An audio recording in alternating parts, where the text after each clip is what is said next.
I'm a humble little crossbencher in the New South Wales Upper House, okay? So I haven't thought through the logistics. I can tell. There's no way in the world that anyone's going to ever negotiate with Hamas. There was one election in the Gaza Strip. Hamas did win it when they were radical and they were definitely pro, river to the sea. But they've shut down elections ever since. If they were really popular, they would have had multiple elections to keep renewing their authority. But who do they negotiate now with to end it? I don't understand that point. Well, look, in the West Bank, there is more moderate leadership, okay? And there has been People now... that pay for slay. Yeah, well, look, it's not perfect. I know that, okay? But I mean, that's a start. Look, I mean, there's a book about negotiation called Getting to Yes. You've got to have small concessions. But they have no power in Gaza. So how would negotiating with them make any difference? Well, look, I mean, people talk about a two-state solution. Look, I probably think the ideal is probably, a three-state solution. Israel, West Bank, Gaza. I think you're probably right. And who do you negotiate with in Gaza? Because this is your solution. You're the one that is marching for it. Yeah. So. Well. Okay. Well, look, if I was the dictator of the world, what I would say is that we'd go back to what I said should have happened 2 years ago. Look, I suspect there's probably 2-3 dozen poor Israeli hostages right now. I think about them every day. You may not believe me. I do. I know it's unbelievably terrible. Now then you've got 3,500 Palestinians, and you know what, Avi? I bet you're right. I bet they're in those Israeli jails for doing bad things. I'm sure, and the Israeli hostages are completely innocent people. I'm very well aware of that. We've got to make some compromises. So what I would say is, okay, you can have back with who though? Well, I just said, what if I was the dictator of the world? This is what we'd do, right? We would switch them back, okay, and then we would then there should be Netanyahu should should regret pumping up Hamas. And then he regrets it. You got him. You called him out. You regret it. But you're saying not to negotiate with Hamas. That's what you just said to Rukshan. But you haven't given us an example of a situation where Hamas. We should have an election. We should have an election in Gaza. Okay. Are you going to run the election? Why do you think there's not been an election for 18 years? There should be. Well, the first thing we need to do, we can't have an election while people are starving and cannot access hospitals. We've got to sort of flood the place with, proper aid. So just so I clarify, your solution is not to negotiate with Hamas, to give them back all the people on remand for terrorist, the 3,000 people or whatever, who are currently awaiting trial for terrorist acts, give them back to Gaza, withdraw, they'll give the hostages back, and somehow you believe that the group that's been there for 18 years and hasn't run an election are going to be like, okay, I agree to an election now.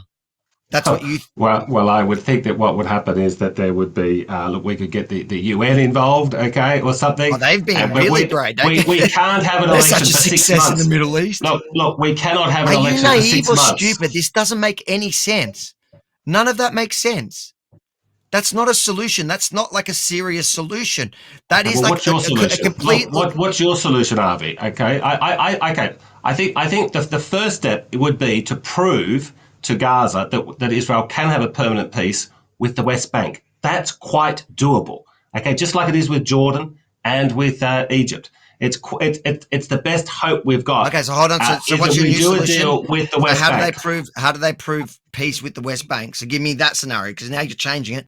Well, as you know, Avi, they came very close in late 2000. They came very close. Rejected that. It's disputed. Okay, no, but Daryl Cooper, he disputed. Okay. Look. Okay. Now, then they've come close on 4 or 5 occasions with the West Bank permanent peace deal. They have, as you know, Avi, they've done it. Okay. Now I say persist until it's done, and there'll have to be compromises on both sides. They keep wanting to. Okay. So now your solution is to create peace in the West Bank, to show Gaza that it's possible, and then That's what? Right. Well, then we would also need to get a serious amount of humanitarian aid into. That's the first step in Gaza. They don't want an election now. and then we would have to, with time, when the starving has ended and the hospital facilities are in place and schools are in place and bridges are built and people have got homes, they can get on their feet. How are you going to build all that with Hamas? There's a ton of money. There's a ton of money in Saudi Arabia and the Gulf states, and I'm sure that they'll want to help their mates. They don't want to give it to Hamas because Hamas spends it all on tunnels. So how are you? I'm serious. I'm seriously trying to understand your solution. So far, in the beginning, I think where there's a will, there's a way. The Saudi, these people, there's a lot of money there in the Middle East, a lot of that oil money.